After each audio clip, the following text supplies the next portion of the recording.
സച്ചിയും രേവതിയും കുഞ്ഞുമായിട്ട് മുകളിൽ പോയതിന് ശേഷം നമ്മുടെ ശ്രുതി ഇതെല്ലാം കേട്ടുകൊണ്ടിരിക്കുകയാണ്. ശ്രുതി ഇനി പുറത്തേക്ക് വരുന്നത്. മോളെ നീ അറിഞ്ഞോ? എന്താണമ്മേ, എന്താ ആൻറ്റി എന്ന് ചോദിക്കുന്നു. അത് ഇവിടെ അവളെ താലി കോർക്കൽ ചടങ്ങിന് വന്ന ഒരു ദരിദ്രവാസിയായ അമ്മയും കുഞ്ഞിനെയും കണ്ടില്ലേ, ആ കുഞ്ഞിനെയും കൊണ്ട് ഇവിടെ എടുത്തുകൊണ്ട് വന്നൊക്കെയാണ്. ആ കുഞ്ഞിൻ്റെ അമ്മൂമ്മ ആശുപത്രിയിലാണ്. അതുകൊണ്ട് വേണ്ടാത്ത ഇവിടെ പോകുന്നതും വരുന്നതിൻ്റെ സത്രമാണോ ഇവിടെ? അങ്ങനെ ദരിദ്രം പിടിച്ച ആ കിളവി അവരുടെ കുഞ്ഞുമോനെയും കൊണ്ട് ഇവിടെ വന്നേക്കാണ്. ഇതിൻ്റെയൊക്കെ വല്ല ആവശ്യമുണ്ടോ എന്ന് ചോദിക്കും. അപ്പോഴത്തേക്കും നമ്മുടെ ശ്രുതിക്ക് ദേഷ്യം വരുന്നു, സങ്കടം വരുന്നു. ശ്രുതിയുടെ മോനല്ലേ, ശ്രുതിക്ക് പുറത്ത് പറയാൻ പറ്റുമോ? അത് പറയാൻ പറ്റില്ല. ശ്രുതി എന്ത് ചെയ്ത്, ആൻറ്റി ഒന്നും ഉണ്ടായിരിക്കുമെന്ന് ഇങ്ങനെ പറയുന്നുണ്ട്.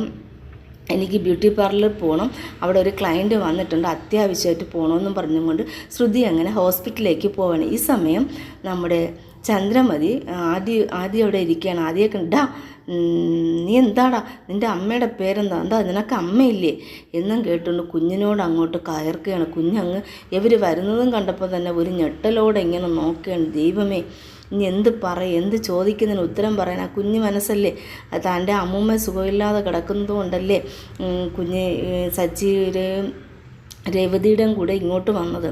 എടാ എന്താ നിനക്ക് അമ്മയില്ലേ, നിനക്ക് എൻ്റെ അമ്മയുടെ പേരെന്താണ് എന്നൊക്കെ ചോദിക്കുന്നുണ്ട്. അപ്പോഴത്തേക്കും കുഞ്ഞങ്ങ് വിഷമിക്കുകയാണ്. എന്ത് പറയണമെന്നറിയാതെ കുഞ്ഞങ്ങ് വിഷമിച്ചുകൊണ്ടിരിക്കുകയാണ്. ഇതിനൊന്നും നമ്മുടെ കുഞ്ഞ് ഉത്തരവൊന്നും പറയാനില്ല. എനിക്ക് അമ്മൂമ്മയെ കാണാൻ പറ്റാത്ത വിഷമത്തിലാണ് ആദിമോൻ അങ്ങനെ വിഷമിച്ചിരിക്കുകയാണ്. ഈ സമയം നമ്മുടെ സച്ചിക്ക് ഫോൺ വരുന്നുണ്ട്.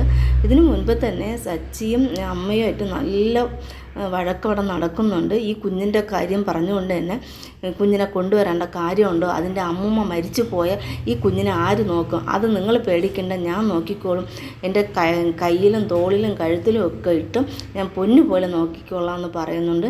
ഈ കുഞ്ഞ് കാരണമാണ് എനിക്ക് ഇന്ന് രേവതി ജീവനോടെ ഇരിക്കുന്നത്, അല്ലെങ്കിൽ രേവതി ജീവനോടെ കാണില്ല എന്ന് പറഞ്ഞ് സച്ചി അമ്മയ്ക്ക് മുട്ടൻ പണി തന്നെ കൊടുക്കുന്നുണ്ട്, വഴക്കുകൾ കൊടുക്കുകയാണ്. അപ്പോഴത്തേക്കുമാണ് നമ്മുടെ സച്ചിക്ക് ഒരു കോള് വരുന്നുണ്ട്. ഹോസ്പിറ്റലിൽ നിന്നാണ് കോള് വരുന്നത്. അതായത് നിങ്ങൾ കൊണ്ടുവന്ന പേഷ്യൻറ്റിന് ഓർമ്മ വന്നിട്ടുണ്ട്, അവർക്ക് വേറെ കുഴപ്പങ്ങളൊന്നും പറയാനില്ല എന്ന്. അപ്പോഴത്തേക്ക് സച്ചി പറയുന്നുണ്ട്, എന്നാൽ ഞാൻ അങ്ങോട്ട് വരുന്നുണ്ടെന്ന് പറയുന്നുണ്ട്. ഈ സമയം എന്തൊക്കെ ചോദിക്കാൻ പറ്റുമോ അതെല്ലാം നമ്മുടെ രേവതി ചന്ദ്രമതി ആ കുഞ്ഞിനെ ദേഷ്യപ്പെടുത്തുകയും വേദനിപ്പിക്കുകയൊക്കെ ചെയ്യുന്നുണ്ട്. പാവം മോൻ അങ്ങനെ വിഷമിച്ചങ്ങനെ ഇരിക്കുകയാണ്. ഈ സമയം നമ്മുടെ ശ്രുതിയാണെങ്കിൽ ഹോസ്പിറ്റലിൽ പോയി അമ്മയെ കാണുന്നുണ്ട്. അമ്മയെ കണ്ടപ്പം ശ്രുതി അവിടെ പോയപ്പോഴത്തേക്കും അമ്മയ്ക്ക് ബോധം വന്നു.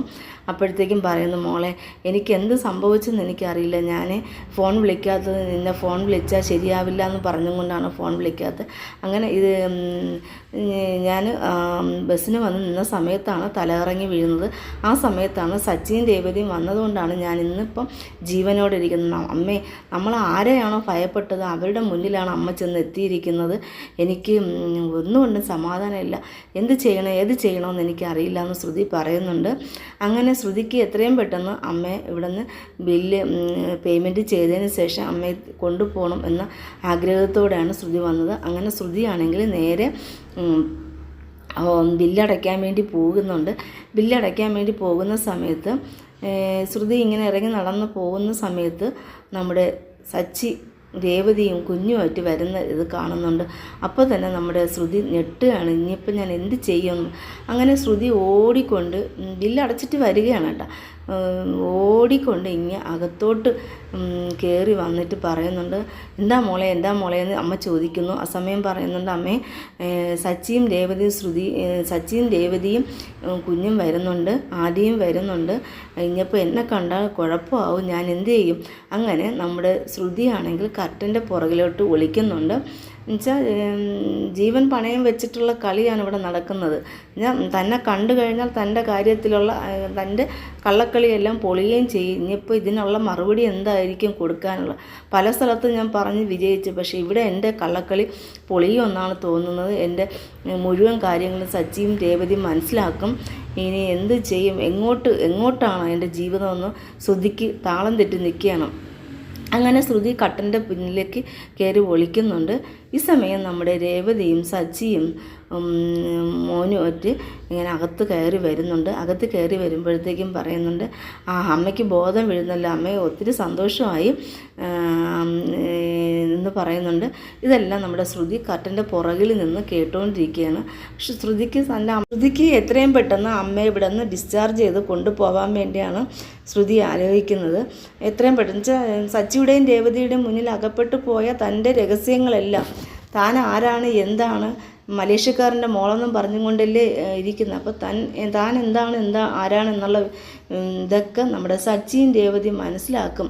തൻ്റെ കള്ളക്കളിയെല്ലാം ഇവിടെ വെച്ച് തന്നെ പാളീസാവുമെന്ന് ശ്രുതിക്ക് നല്ലവണ്ണം അറിയാം. അതുകൊണ്ട് ശ്രുതി എന്ത് ചെയ്യണമെന്ന് ആലോചിച്ച് അങ്ങനെ കർട്ടൻ്റെ പുറകിൽ കയറി ഒളിച്ചിരിക്കുകയാണ്. അപ്പോൾ ഇനി അടിപൊളി രംഗങ്ങളാണ് വരാൻ പോകുന്നത്. കൂട്ടുകാരെ, വീഡിയോ ഇഷ്ടപ്പെട്ടാൽ ലൈക്ക് ചെയ്യാൻ മറക്കരുത്. ഒത്തിരി സന്തോഷം നിങ്ങളുടെ സപ്പോർട്ടിന്.